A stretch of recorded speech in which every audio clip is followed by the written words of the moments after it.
네, 이슈앤피플 네 가지 있는 뉴스, 이 하루의 중심을 흐르고 있는 네 가지 있는 뉴스만 잘 건너가시면 하루의 뉴스 다 이해하실 수 있는데요. 그 뉴스의 강을 건너게 도와주는 분, 뱃사공, 시사뱃사공 이우영 아나운서입니다. 어서 오십시오. 안녕하십니까, 이우영입니다. 네, 두 손을 모아 공손하게 인사를. 우연히 손이 여기 있길래 손이 모아졌습니다. 오늘도 그 마음으로 네. 뉴스들 잘 정리해 주시기 바라겠고요. 첫 소식부터 살펴보겠습니다. 국회가 개점 휴업에 들어간 지 열흘이 넘었습니다. 하반기 원 구성을 해야 그 상임위별로 맡은 일들, 인사검증 뭐 이런 것들 다 해야 되는데 지금 하나도 구성이 안 되고 있어요. 네, 지난 5월 29일 전반기 국회의장단 임기가 끝나고 국회가 개점 휴업에 들어간 지 열흘 만에 여야가 21대 국회 후반기 원구성 협상에 들어갑니다. 여론의 따가운 질타에 마지못해 회동에 나서는 모양새인데 국회 법제사법위원장직을 놓고 여전히 양보 없이 대치하고 있기 때문에 전망은 불투명하다고 합니다. 예, 사실은 서로 속내가 좀 다릅니다. 특히 법사위원장 자리를 놓고도 굉장히 치열한데 권성동 원내대표가 야당을 향해 협조를 촉구했네요. 네, 권 원내대표는 어제 원내대책회의에서 민주당은 국회의장과 법사위원장을 동시에 가질 수는 없다. 법사위원장을 포기할 수 없다면 국회의장을 포기해야 한다면서 국민 앞에 한 약속을 지키는 것이야말로 개혁이고 혁신이다 이렇게 말했는데요. 네. 이어서 법사위원장은 국민의힘이 맡기로 한다는 약속은 여야 합의 이전에 민주당이 쓴 반성문이라면서 선거에서 졌다고 반성문을 스스로 찢는 것은 국민 무시, 오기 정치라고 비판했습니다. 네. 자, 이렇게 원구성에 대한 얘기가 협조가 되면 모르겠으나 현재 상황은 그렇지 않습니다. 비록 다수 야당이어서 또 국회의장을 낼 위치에 서 있지만 민주당 상황이 녹록지 않기 때문이거든요. 반발 내놨죠. 네, 더불어민주당 박홍근 당대표 직무대행 겸 원내대표는 이 원구성 문제와 관련해서 대통령 선거, 지방선거에서 승리했다고 해도 엄연히 삼권 분립된 대한민국의 입법부까지 점령군처럼 행세해서는 안 된다 이렇게 말을 했는데요. 네. 국회의장만큼은 정략적 접근을 떠나서 신속히 선출해야 한다 이렇게 주장했습니다. 네. 법사위원장을 포함한 원구성 협상이 동시에 이뤄져야 한다는 게 이제 국민의힘 요구인데요. 네네. 이 요구가 후반기 국회 공전의 근본 원인이라고 규정하면서 국회의장단 선출을 우선 협조하라 이렇게 거듭 압박한 겁니다. 예. 자, 의장단부터 내보내자. 아니다. 법사위부터 빨리 정리하자. 이 얘기입니다. 사실 법사위를 뭐 원 위에 원 이런 표현을 부를 만큼 모든 입법 과정에 있어서 길목 혹은 판단에 중요한 역할을 하고 있기 때문에 지금 이렇게 싸우고 있습니다. 민주당은 전반기 국회 원구성 당시 국회의장과 법사위원장 조금 독식했다 이런 표현도 있어요. 그럼에도 지금 좀 여유가 없어서 계속 이어가겠다는 입장인데 반발이 거세죠? 네, 맞습니다. 민주당은 그래서 후반기 국회 때는 법사위를 양보하겠다 이렇게 약속을 했었습니다. 그런데 박 직무대행 체제가 들어서자 법사위를 내어줄 수 없다 이렇게 간 건데요. 민주당은 이미 차기 국회의장과 부의장 후보로 5선의 김진표, 4선의 김영주 의원을 각각 선출해 놓은 상황입니다. 네, 자 이런 가운데 지금 국민의힘 쪽에서는 그렇다면 원구성 합의가 계속 지연되면 인사청문회 패싱할 수 있다. 이런 얘기도 나오고 있습니다. 네, 현재 원구성이 안 된 상태에서 인사청문 요청서는 박순애 교육부 장관 후보자, 김승희 보건복지부 장관 후보자, 국세청장 후보자, 그리고 합참의장 후보자 등 이렇게 4건이 접수되어 있는 상황입니다.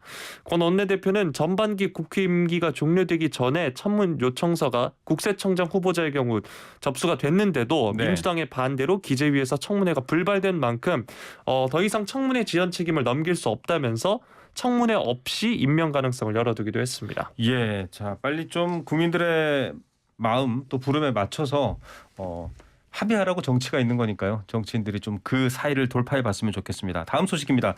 앞서 오프닝에도 들려드렸는데 문재인 대통령 사저 앞 시위 윤석열 대통령이 언급을 했는데 사실은 이미 보도된 바가 하나 있었습니다. 좀 그렇게 하지 않았으면 좋겠다라는 취지였는데 이번에 들려드린 목소리에서는 뭐 대통령 집무실에도 시위하는데 뭐 약간 이런 느낌이에요. 네, 맞습니다. 어제 화물연대 소식 전해드리면서 윤석열 대통령의 출근길 기자들과 문답 전해드렸었는데요. 네. 이 출근길 문답 시간에 문 전 대통령 사저 앞 시위 질문도 나왔던 겁니다. 네. 이 용산 청사 출근길에 이렇게 물어보면 취재진이 이렇게 물어봤는데 사실은 답을 할까 싶기도 하고 원론적인 답이 나올까 싶기도 했는데 대통령의 답은 좀 다른 얘기였죠. 네, 윤 대통령은 대통령 집무실 주변도 시위가 허가되는 판이니까 다 법에 따라 되지 않겠느냐 이렇게 말했는데요. 아무래도 더불어민주당 윤건영 의원 등 야권이 윤 대통령을 향해 할 수 있는 조치를 하라 하면서 해당 시위에 대한 적극적인 개입을 요구하고 나선 가운데 네. 이런 움직임에 대해 선을 그은 것으로 보입니다. 대통령의 언급대로 대통령실 청사 주변에도 시위가 허용되는 만큼 사저 앞 주변 시위에서도 대통령이나 정부가 나서서 강제로 막을 만한 근거가 없다고 판단한 것으로 풀이되고 있습니다. 예. 자, 대통령실 관계자가 좀 추가 설명을 이후에 했죠. 네, 맞습니다. 대통령실 관계자는 집회 결사의 자유는 자유민주주의 국가에서 가장 중요한 기본권 중 기본권이라면서 그 집회 결사의 자유를 임의대로 억누를 수 없다고 생각한다 이렇게 말했습니다. 또 이 문 전 대통령이 사저 앞 시위를 벌이는 일부 보수단체 회원을 경찰에 고소한 바가 있는데요. 네. 이를 거론하면서 집회 과정에서 만약 불법 행위가 있다면 허가 범위를 넘어서는 범법 행위가 있다면 당연히 법에 따라 처벌을 받겠죠라고 이렇게 덧붙였습니다. 예. 앞서 제가 사실 언급했습니다만 중앙일보 보도였습니다. 네. 대통령실 핵심 관계자를 인용해서 윤 대통령이 크게 우려하고 있다. 처음에 이렇게 얘기가 나왔는데 앞으로 집회나 시위를 하는 주도 세력에게 따로 메시지를 전달할 계획이다. 이런 말도 있었거든요. 네, 이와 관련해서 대통령실이 별도 회의가 있었다거나 대통령에게 보고했다거나 입장을 따로 들었던 것은 없었다 이렇게 얘기를 했습니다. 예. 비서실장이 주재하는 티타임에서 수석 비서관들이 잠깐 그 얘기를 했던 것 같지만 본격 논의하거나 결론 내린 것은 아니었다 이렇게 설명했습니다. 네, 집회 시위의 자유는 뭐 지금 문 대통령 사저 앞에서 시위하는 분뿐만 아니라 노동자나 사회적 약자들이 낼 수 있는 목소리를 낼 수 있는 유일한 통로이기도 하기 때문에 보장돼야 되나 또 지나치게 주민들과 또 정치적 비화 혹은 그 시위의 목적과 의도가 충분하지 않은 경우에는 또 어떻게 해야 될지 좀 이건 법의 문제이기보다는 문화의 문제이기도 하고 좀 그런 상황인 것 같습니다. 네. 다음 소식으로 넘어가 보죠. 금융감독원이라고 하면 사실은 뭐 여러 가지 경제 전문가들로 많이 구성된다 이런 얘기를 알고 있었는데 검찰 출신 인사가 내정됐네요. 네, 맞습니다. 신임 금융감독원장으로 이복현 전 서울 북부지검 부장검사가 어제 내정이 됐죠. 고승범 금융위원장이 어제 금융위원회 의결을 거쳐 이복현 전 부장검사를 임명 제청했습니다. 오늘 신임 이복현 금감원장이 서울 영등포구 여의도에 있는 금융감독원으로 첫 출근을 했습니다. 네. 자, 검찰 출신 금감원장은 금감원 설립 이후에 처음이에요. 네, 금감원 설립 이래 처음인데요. 이 이복현 신임 금감원장의 이력을 살펴보면 서울대 경제학과 출신이라고 합니다. 네. 또 공인회계사 시험과 사법시험에 동시에 합격해서 검찰 내 대표적인 경제금융수사 전문가이자 또 서울중앙지검에선 경제범죄 형사부장을 역임하기도 했다는데요. 네. 또 이전에 삼성바이오로직스 분식회계 사건 수사를 맡아서 금감원과 호흡을 맞춘 바 있고요. 윤석열 대통령이 2006년 대검 중수 1과장을 맡아서 현대차 비자금, 론스타 외환은행 헐값 매각 사건 수사할 때 같이 일하면서 윤석열 사단으로 분류되어 왔습니다. 뭐 굳이 검찰 출신이라는 비판도 많은 분들이 우려를 하고 있습니다만 또 사단이라는 표현이 네. 붙는 것처럼 또 가까운 측근 인사라는 부분에 대해서는 당 내에서도 좀 비판이 있는 것 같습니다.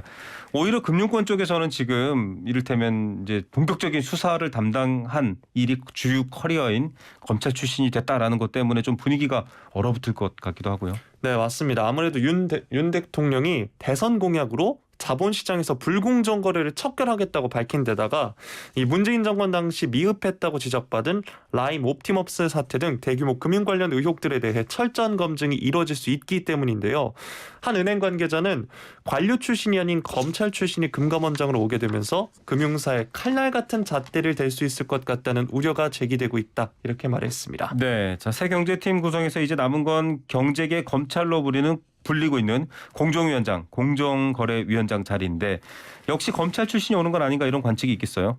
네, 조호섭 민주당 대변인이 어제 오후 국회에서 브리핑을 가졌는데 네, 공정거래위원장에 강수진 고려대 법학전문대학원 교수가 내정된 것으로 알려졌다 이렇게 말했습니다. 네, 이어서 강 교수는 윤 대통령과 성남지청에서 함께 근무하며 카풀을 했던 인연으로 알려졌다고 말했습니다. 예. 그런데 오늘 강수진 고려대 법학전문대학원 교수는 어쨌든 후보군에서 제외됐다 이런 소리도 들려요.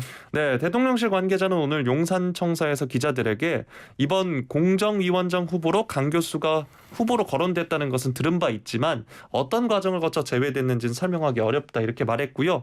윤 대통령이 오늘도 출근길에 기자들과 만났습니다. 이 관련 네. 질문에 검찰 출신 인사가 많다는 우려 때문에 강 교수가 후보군에서 제외됐냐 이렇게 질문을 받으니 네. 웃으면서 전혀 아니다 이렇게 답했습니다. 예, 뭐 사실은 이것과 관련해서 검찰 출신 인사 또 혹은 윤 대통령의 커리어의 측근으로 함께했던 분들의 인사가 너무 많다라는 비판에 대해서 법치국가에서는 법을 집행하고 법을 통해 일을 했던 사람들이 다양한 분야로 진출하는 건 자연스럽다.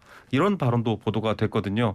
뭐 원칙적인 내용에 대해서야 어떤 정치적인 말일 수도 있겠지만 주변에서 걱정하는 거는 어떤 정부를 통틀어서라도 측근 너무 뜻이 맞는 사람들만 모여 있을 경우에는 그 인해 장막이 형성됨으로써 다양한 의견이라든지 비판을 들을 수 없게 된다라는 점인데 그 부분에 대한 뭔가 새로운 보도가 나오면 시사발사공이 놓치지 말고 네. 전달해 주셨으면 좋겠습니다. 노를 젓겠습니다. 노를 젓기 바라겠습니다. 자, 다음 마지막 네 번째 뉴스, 네 가지 뉴스 중에 네 번째 뉴스 노를 한번 저어볼 텐데 네. 자, 원구성이 이렇게 잘 안 되고 있다라는 건 결국 인사청문회가 또 어떻게 될지 모른다라고 앞서도 나왔습니다만 지금 장관 후보자들 관련된 여러 보도들 나오고 있을 것 같아요. 어떻습니까? 현재 이제 두 개 부처 장관만 이제 인선이 안 되고 있죠. 네. 현재 박순애 서울대 행정대학원 교수와 김승희 전 의원을 각각 교육부, 복지부 수장에 이제 각각 내정한 상황입니다. 네. 그런데 이 장관 후보자들에 대해서는 인사청문회 오르면 여러 가지 의혹들이 많이 나오고 있습니다. 특히 박순애 교육부 장관 후보자 의혹들 연이어 보도되고 있습니다. 사실 먼저 김인철 후보자가 낙마를 했죠. 네. 스스로 자진 사퇴를 했고 박순애 장관 후보자도 지금 보니까 여러 가지 논란들이 있네요. 네, 먼저 음주운전 이력이 있는데요. 2001년 숭실대 조교수 재임 시절 음주운전으로 경찰에 적발됐습니다. 네. 당시 혈중 알코올 농도가 0.251%인데요. 어이구. 당시 면허 취소 기준인 0.1%보다 2.5배가량 높았고 이 당시 형량으로는 2년 이하의 징역, 500만 원 이하 벌금형이었는데 네. 당시 이제 정식 재판을 통해 선고 유예 처분을 받았습니다. 네. 그래서 제가 이제 요즘 음주운전 단속 기준을 한번 살펴봤는데 네. 이 0.2% 지금 0.251%지 않습니까? 네네. 현재는 이 0.2% 이상이면 2년 이상의 징역, 5년 이하의 징역, 혹은 1,000만 원 이상, 2천만 원 이하 벌금에 해당합니다. 자, 0.251%, 0.1이 면허 취소 기준인데요. 당연히 면허는 취소됐을 것이고 벌금 250만 원 받았는데 나 이거 인정할 수 없어. 정식 재판합시다라고 해서 선고 유예 처분을 받았어요. 네. 선고 유예라고 하면 판사가 그 선고를 유예하는 거기 때문에 그것도 뭐 여러 힘을 빌었는가 이 자체에 대해서도 계속 또 추가 조사가 나올 것 같고요. 자, 또 하나 있는 게 행정학회 기획세미나 발표문 여러 곳에 중복 게재된 거 아니냐 이런 의혹도 있죠. 네, 권인숙 더불어민주당 의원에 따르면요, 박 후보자가 총 2건의 논문을 제출했는데 2007년 6월에 이 제목이 비슷합니다. 국가표준체계에 있어서 중앙부처 간 관계에 대한 탐색적 연구, RFID 산업에 있어 기술표준원과 유관부처의 관계를 중심으로 이렇게 하나를 한국행정학회 학예학술 발표 논문집에 게재를 했고요. 네. 같은 해 12월에 제목이 비슷해서 최대한 빨리 읽어드리겠습니다. 표준화 사업과 정부 간 관계에 대한 탐색적 연구, RFID 산업에 있어 기술표준원과 유관부처의 관계를 중심으로 이거를 서울대학교 한국행정연구소 행정논총에 게재했습니다. 자, 이게 교수의 연구 실적으로 인정되는 부분이라고 하면 문제가 될 수 있습니다. 근데 지금 제목상 토씨와 표현은 바뀌었습니다. 뭐 중앙 부처가 정부 이렇게 바뀌었고 상당히 유사해 보이네요. 네, 물론 제목은 다르다라고 할 수 있으나 소제목이 같고 내용도 매우 유사한 것으로 드러났다고 합니다. 또 이제 표절 검사 프로그램 검사를 해보니까 두 논문 간 표절률이 35%에 달했다고 하는데요. 네. 통상적으로 논문 표절의 판단은 15에서 20%를 기준으로 하고 있다고 합니다. 예, 자, 이 부분을 특히 교육부 장관 후보자이기 때문에 어떻게 넘어야 될지도 고민인데 문제는 이걸 넘을 청문회 구성이 안 되고 있습니다. 국회에서 해야 될 일이 많은데 해야 할 일 안 하면 저는 해야 할 일 안 하면 월급 안 줄 거거든요. 네. 예, 저한테. 그럼 국회도 해야 할 일 안 하면 월급 안 드릴 수 있다. 이런 걸 좀 국민들이 원할 것 같기도 하고요. 빨리빨리 여러 가지 국민들의 눈높이에 맞춰서 필요한 부분들, 특히 교육부 수장을 빨리 결정하는 자리에 대해서는 얼른 원구성을 해서 좀 진행해 줬으면 좋겠다라는 생각이 듭니다. 자, 오늘 네 가지 뉴스 역시 또 시원하게 바람에 돛에 바람 불듯 네. 잘 건너주셔서 감사합니다. 시사뱃사공 이우영 아나운서였습니다. 감사합니다. 고맙습니다.